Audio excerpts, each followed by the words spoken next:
আমাগো বাড়ির ধারে এত সুন্দর নিরামিষ খাওয়ান পাওয়া যায়, হেরা তো আমি আগে জানতাম না।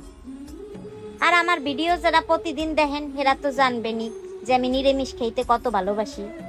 আজকে আমি আইছি কোটালীপাড়ার গাগর বাজার জগন্নাথ ভোজনালয়। এই জগন্নাথ ভোজনালয় আগে ছিল ইস্কন মন্দিরের পাশে, কিন্তু হেরা এখন নতুন শাখা করছে ঘাগর বাজারে। আর এই খবর জানার সাথে সাথে আমি কি না আসতে পারি, আর আজকে চল গেছি নিরামিষ খাওয়ার লাগবে। দেখেন কত পদের খাওন, যারা দূরের তা কোটালীপাড়ায় আইসেন নিরামিষ বুঝি তাগো লাগিয়ে কিন্তু একটা সুবিধা হইছে। এখন আর কোনো চিন্তা করতে হবে না যে কোথায় যাইয়ে নিরামিষ খাওন পাবেন, এখন গাগর বাজার আইলেই নিরামিষ পাইয়ে যাবেন। আর অনেকেই আছেন যে আমার মতো নিরামিষ খাইতে অনেক পছন্দ করেন, কিন্তু নিজেরা রানলে মন্দিরের প্রসাদের যে স্বাদ আর এই যে জগন্নাথ ভোজনালয়ের যে স্বাদ সেইরকম হয় না। তারা কিন্তু সুবিধা পাইতেছেন, কারণ জগন্নাথ ভোজনালয় তা আপনার বাড়ি পর্যন্ত পৌঁছেই দেবে খাবার। আপনি চাইলে জায়গা আইয়েও খাইতে পারেন, আবার যদি না আসতে ইচ্ছে তাইলে কিন্তু আপনার বাড়ির দরজায় পৌঁছেই দেবে খাওন।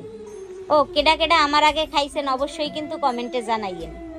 এই জায়গার খাবারগুলা খাইয়া মনে হইতেছে কি অনেক দিন পর তৃপ্তি করিয়া কয়টা ভাত খাইলাম। লাল শাকবাজিটাও খুব ভালো লাগতেছে। আর এখন আমি দোকা খাবো। আরে ভাই ভয় পাইেন না, কি দোকা খাবো জানেন? ময়দা দিয়ে তৈরি করে একটা খাবার, এটা এতটাই টেস্টি খাইতে, আমার দ্বারা তো খুব ভালো লাগে। আপনারা কি মনে করছেন কোন দোকা খাওয়ার কথা? কিন্তু দুঃখের বিষয় আমি ধোকা বানাইতে পারি না, এই কারণে আমার জন্য খুব সুবিধা হয়েছে। যে কালাই আমার ধোকা খাইতে মন চাবে এই কালাই ওনাগোদারের তো অর্ডার দিয়ে খাবো। আর এখন খাইতেছি সয়াবিনের তরকারি। এই জায়গার সয়াবিনের তরকারিটাও আমার দ্বারা অনেক ভালো লাগছে। অনেকেই আবার কইতে পারেন যে যা খান হেই তো কন ভালো লাগছে। আসলে ভাই আমি নিরামিষটাই অনেক ভালো খাই, তাই আমার দ্বারা এই জায়গার সব খাবারই ভালো লাগছে। কোটালীপাড়ায় এইরকম একটা রেস্টুরেন্ট হই আমার অনেক সুবিধা হয়েছে। আমার মতো অনেকেরই সুবিধা হয়েছে যারা নিরামিষ পছন্দ করে।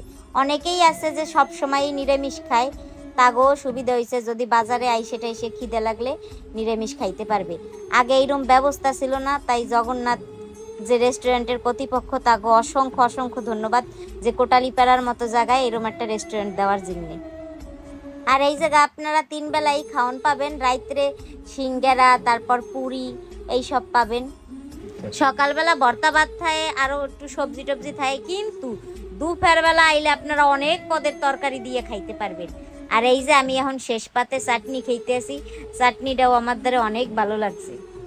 আর কোটালীপাড়ার ঘাগর বাজারে সোমবার আর শুক্রবার হইলো 8 বার, আর এই 8 বারের দিন কিন্তু অনেক পদের তরকারি হয়।